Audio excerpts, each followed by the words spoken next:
Yo, yo, yo, what's up, what's up, what's up? Hey guys, it's me, Rich. Thanks for clicking on this video. Uh, Funny story, I was looking at my metrics the other day, and my average watch time of my videos is about 30 seconds. That explains all the dumb questions I keep getting asked over and over again. Just watch the whole video, guys. Watch the whole video. Watch all the videos. You know? My videos are ideal toilet watching. If you're on a plane, okay, or an airport, you're pinching a loaf or something, on a plane at the airport, whatever, look at my videos then. People are literally asking me to shorten my videos. Like, how do you want me to condense all the work and satisfy the technical requests of my followers all in 5 minutes? Huh? You want me to rush through it in 5 minutes? I can't even keep up with questions for a 10-minute video. Imagine if I cut it in half. Well, one of my favorite comments is, can we please get Cliff Notes? I found his videos rather long. Bro, it's like a 8-minute video. By the time it took you to write that comment, you could have already watched 2 minutes of it. If you want me to cut my videos in sections, you know what? No, you watch it in sections. In sections. Like, watch the first 5 minutes when you wake up in the morning and the next 5 minutes on your lunch break. All right. If I could just slap. Anyways, all right. There's always that one guy that just doesn't, he doesn't like, share, subscribe, nothing, donate, nothing like that. But yet he feels like he has an opinion. It's like, hey, hi, I've done absolutely nothing to help or support, yet I would like to be entertained for free. I have nothing constructive to add. However, I'd like you to do these 3 things. Thanks. You know what I do? I follow this guy called Street Speed 717. He has a Z06 and a truck and stuff, and he's a crazy popular YouTuber. Tons of subs, and he clickbaits a lot. And he says things like, hey, I bought a new car, or hey, I got arrested for this. Click here to find out more. And it pisses me off, but you know what kind of YouTuber I am? I subscribe and I judge silently. And I continue to be fooled over and over again by him. I don't comment, or I don't make suggestions. You know why? Because this man is making 25 grand a month off of YouTube alone. And it's like, oh, hey, yeah, I'm Car Guru and I have 20,000 subs. I know you have 500,000, but I have some suggestions for you on how you could grow your channel. Can you make your video shorter? I have a very short attention span. All right. This is your first time here, or if you're an old timer, I made some new playlists so that you can watch the video storylines. Now, a lot of people were getting confused over the storylines, which is definitely an understandable point. So I have each car storyline in the playlist now. I have Maeve the red car, Dolores the black car, and then the fire cars I picked up in the past. So definitely check those new playlists out. It lists everything in chronological order from when I got Maeve to where she sits now, and also from I have the repairing a flooded Model S series in a playlist as well. So that's pretty cool. So I've been working on that. So I've definitely been listening to you guys about that. So thank you. On a side note, hey, hello, I have 20,000 subscribers. 20,000 subscribers. Thank you guys so much. Realistically, I should have about maybe 19 subscribers. Maybe my mom and some of her bingo friends. But anyways, thank you for that again. Since you have the attention of goldfish, let's get into it, shall we? So actually, no, wait, hold on, wait. Before we get into it, don't forget, if you're looking to buy or sell Tesla parts, look at my Tesla buy sell parts trade group on Facebook. So check that out. Links below. So, last episode we left off with that time lapse of me disassembling the white car and then eventually disposing of it. So that car's out of the picture. Let's call it Slim Shady. And all I have now is a basement full of parts just sitting there, waiting to be installed in Dolores. Now, here's where she sits now. The interior is clean. All salt's been removed. It's been bathed in hot boiling water with soap and just all kinds of chemicals to get rid of the salt residue and smell. And I also took hot boiling water just to get rid of all that stuff too. So she's basically as clean as she was in the factory. She's super clean. Side note, Tesla, if you're listening, can you send me an owner's jacket, please? Can I get an owner's jacket in size medium? Thank you. All right, let's start. The rear chargers. What a weird feeling actually putting this stuff back together.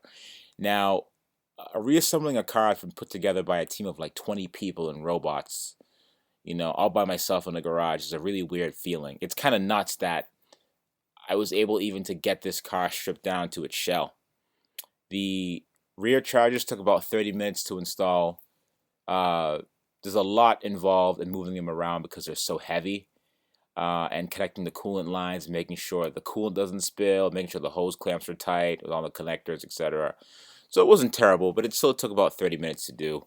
I covered this in a video called Installing Rear Chargers, so check that out. I think I have the whole thing from start to finish, but I was ranting over it, so watch it on mute if you don't like my voice. But here I am working my way back to the rear of the car. I also washed this area to get rid of all the debris that was set back there. It came out very clean, and I installed the rear foam padding and the also the high voltage cables from the charge port. So you know what's funny is that in this picture right here, this is the point where I realized just how far I've come. This thing is literally a shell. And the frustrating thing was I was trying to get a few wiring harnesses down from that sit behind the headliner on the roof, and part of those harnesses were accidentally glued to the windshield. So some of the pieces were actually fused. Some of the wires rather were actually fused in between the windshield and the windshield rubber stripping. So that could have caused a leak. I'm not sure if this car leaked before, but I definitely noticed that crease that was there. So that was kind of strange. I had to cut piece of the adhesive, the glass adhesive, to free the wire. And they also glued the majority of the headliner harness to the headliner, which kind of stinks too, but I understand that. You don't want that kind of stuff falling down, so I get that. Now, here's a photo of the remainder of the passenger side harness. I have to stuff all these harness connectors through a small hole in the rear of the car on the passenger side. This harness connects the drive unit and rear bumper. There's a photo of my ass. And here I was installing the driver's side curtain airbag too. And when I tell you I'm replacing all the electronics in the car, I really had to. Even the curtain airbag's got to go. And check out some of this corrosion. This is a random photo here. But check out some of this corrosion from the previous wiring. Look how green that is. I mean, when I tell you that salt infused itself deep within the connectors, all of these things had to go. But I'm past that. I'm past all this. This was incredibly frustrating because I did all this work and I just have to know if I'm making any progress. I just had to know if the car worked or not. I replaced the left and right harnesses, the high voltage wiring, the 12-volt battery, the junction box, the chargers, the curtain airbags, air suspension controller. I still have to install the seats, carpets, DC to DC converter, all interior plastics, door panels, battery, drive unit, just all that stuff. I said, you know what, screw it. I've been working on this car for so long. I got to fire this thing up. I didn't replace all the wiring harnesses. I replaced the interior wiring harnesses, but I did not replace what was under the frunk. I didn't install the main battery or the drive unit. I'm like, what's the worst that could happen, all right? I'm going to give it some 12-volt juice to see what happens. And look at that, huh? Yeah, that's not bad. It's actually not bad at all. So I'm getting some feedback from that main screen. The door handles are presenting. This is off to a good start. However, a couple of things that don't work. The horn didn't work. Sunroof didn't work. HVAC didn't work. No sound of the radio. Windshield wipers didn't work. Charge port door didn't open. Brake lights didn't come on. Air compressor didn't work for the air suspension. The headlights didn't work. And the instrument cluster did not work. So we're off to a great start because who needs those things anyways, right? But you know what did work? That rear hatch, though. Yep, that rear hatch worked. So I kept pressing the button on this rear hatch over and over again because I was super excited that this was actually able to function in the car. But interestingly enough, when I double press the key and the hatch opens, that worked, but it didn't work opening from the MCU. From the main computer in the car, I was not able to open the hatch. And that's a key thing. Something I'm going to have a separate video on. Stay tuned for that. For people who want to rebuild their own Teslas, the MCU cluster is from the flooded car, but the body control module is from the crash car. So it's funny, the rear hatch never opened from the MCU, because the body control module was like, what's this new MCU here? I'm not taking commands from you. So please keep that in mind about the firmware reflashing. So I'm like, hey, what the heck? None of this works. Like this car is a piece of crap. I hate it. I call my friend Phil, good old friend Phil. Remember Phil? Phil was the independent engineer that I called before I bought the car, and he's like, yeah, this should be pretty easy, dude. No big deal. Buy the car, dry it off. No big deal. I'm an engineer. Listen to me. This is easy for me. So I call him up, and he's like, yeah, dude, that sucks, but you have to install the drive unit. You got to install the battery. Those are the two main pieces of the car, or it's just not going to do anything. So I'm like, all right, whatever, dude. I don't need you. I don't have to listen to you anymore, Phil. And after about 8 minutes, I'm like, yeah, you know what? Maybe I should listen to him. Maybe I should listen to the engineer that's done this 1,000 times. All right. So I'm like, maybe he's right. I had to connect the battery, and I had it suspended underneath the car. It wasn't in the car fully, but it was suspended right below the car with under some wood blocks. You'll see that coming up in a second. And sitting with the drive unit, that was also suspended right below the vehicle. But I didn't want to power anything on yet, so in the meantime, as a little side story, I decided, you know what? I'm going to sexify my interior. Let's get some custom things done, because as you're putting the car together, this is the time that you need to do any custom work that you were thinking of doing. All right, and I did a little custom work with the headliner and the headlights and a few other things. But the P85 donor car had some really sweet white suede / Alcantara, whatever you call it, interior fabric pieces. But because since I'm a caveman and I remove them with dirty and oily hands, it's damn near impossible to remove grease and oil out of Alcantara. So I really wanted a black interior anyway, so I decided to dye them black. So I got some black dye. All right, let's check that out for a second. Yeah, a little tub action. You see it? Okay. And here's a dye brand that I use, by the way. You just put that in the water, and you leave the pieces in there, and they turn black. Well, guess what? This went really well because they're not black; they're purple. So thanks for this cheap dye. Okay, I guess I'll just dye now. I said screw it. You know what I'm gonna do? I'm just gonna paint the interior with fabric paint, and that turned out mint. So here it is after the first coat, 2 coats, then 3 coats, 4 coats, 5 coats. It looks really, really nice. It looks OEM. So of all the things I did to the car, this is one of the things I'm most proud of, because it completely changes the interior. It makes it look a lot sleeker. So I just love that. The purple wasn't cutting it. Sorry, I disappointed you guys. I was not putting in a purple interior. But this fabric spray paint worked really well. Now, I took some time away from the car, and I decided, okay, fine, let's do this. Put the battery in, drive units in, DC to DC converters in. I took out the MCU again, and I mixed 2 wires at the back of it, which I figured that's why the HVAC wasn't working, because the connectors back there, some of them are kind of the same. I switched 2 of them around, and I figured that should work fine now. All right, so batteries installed, drive units installed, DC to DC converters installed. My body is ready, okay? I'm sitting on the floor in the car. I turn the car on. Boom. One of the headlights work. The windows work.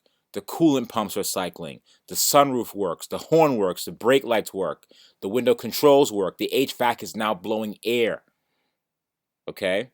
Here's what's not working. The charge port door is not opening. There's no sound to the speakers, and the car will not shift into drive. So I'm sitting on the floor in the car. Power the car on, MCU turns on, cluster turns on. I'm like, okay, car, drive. The car's like, no. I'm like, drive. It's like, hey, the frunk's open. You want me to bypass that? I said, yeah. I'm like, drive. It's like, no, I can't. The car's like, why not? It says the airbag's missing, contact Tesla, air suspension's not working, regen braking disabled, traction control disabled, car may not drive, ABS is disabled, car will not drive. Pretty much everything is wrong. Okay, so I put it back into D to drive anyways. The car goes to drive, but then immediately disengages the parking brake. I try to drive again. It goes right back into park and engages the parking brake. It kept doing that over and over again. Again, I called Phil up. I said, hey, dude, what's going on here? He said there's a high voltage fault somewhere. I'm like, somewhere? I'm like, dude, it's like finding a needle in a haystack. It could be anything. He said, hey, check all wiring again. You know, check all the wiring you installed in the car. You really should change that front harness. It could be shorting something out. And I said, okay, I'll look into that. I checked over the car for about maybe 2 or 3 hours, and I find this right here. Now, this is the DC to DC converter, and this is a switch on top of those two high voltage wires. All right. So that switch, there's a screw behind it, almost like a pressure switch that tells it whether or not to complete the circuit, and that was loose. Okay. So I'm like, all right, I'm going to tighten that down. Literally a needle in a haystack. I powered the car back on. I hear that clicking noise, that joyous clicking noise of the contactors closing.